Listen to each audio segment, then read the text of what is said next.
The U.S. added 187,000 jobs in August. The unemployment rate rather, ticking higher to 3.8%. That's ahead of the 170,000 expected, but still shows a cooling economy. For more on August's jobs report, let's bring in Ben Laidler, who is the eToro Global Market Strategist. Ben, great to have you here with us this morning. First and foremost, just want to get kind of broad strokes, your reaction to this report. No two words about it. I think if you're the market or the Fed, this is as close to a perfect jobs report as frankly, you're ever going to get. Our third month of sub 200,000 jobs. So, a bit of a cooling, but, not too much of a cooling. Wage growth slowing a little bit month over month, participation rate going up a bit, unemployment rate going up a bit. It ticks all the boxes. I think the market will like this a lot. But Ben, what about some of the nuances? I mean, you have some of the seasonal issues going in there, some of the, obviously, layoffs that we saw after that yellow trucking company bankruptcy, as well as what we've seen with the ongoing SAG-AFTRA strike as well. Are we going to be expecting some revisions here, you think? Yeah, absolutely. I think, pretty big revisions. I mean, I think that's a given with this report. But again, I think the broad strokes here are very reassuring. If you're the Fed, you're worried that your underlying inflation is sort of stalling out here. You're very focused on the labor market because this very tight labor market is what's been keeping, underlying inflation pressures reasonably high. I think there's plenty to be happy about here.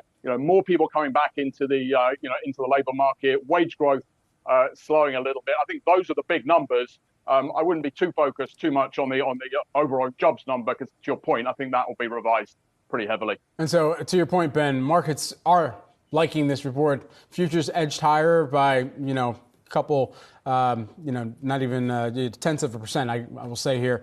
But at the end of the day, if this was the Goldilocks report of the week, then what wasn't? Or what does the Fed linger on just a little bit more of all of the economic data that dropped this week?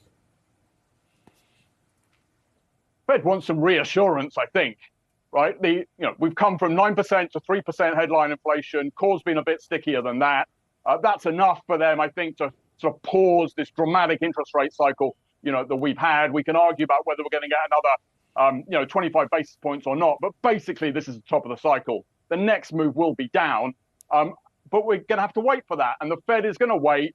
It doesn't want to make the mistake of the 70s. It wants to be very, very sure that underlying inflation is on track to that sort of 2% number. And key to that is the jobs market, maybe followed by the housing market. Those are the two things I think they want comfort on. And I think that's the significance of this. This is another sort of brick in that wall of reassurance to the Fed that underlying inflation pressures are going to keep easing and get us to that, 2% number, or, the direction of travel to that 2% number over the next few months. Ben, just to clarify, when you said the next move is going to be down, do you believe they cut in November? No, I think we're on hold through to, at least the first quarter of next year.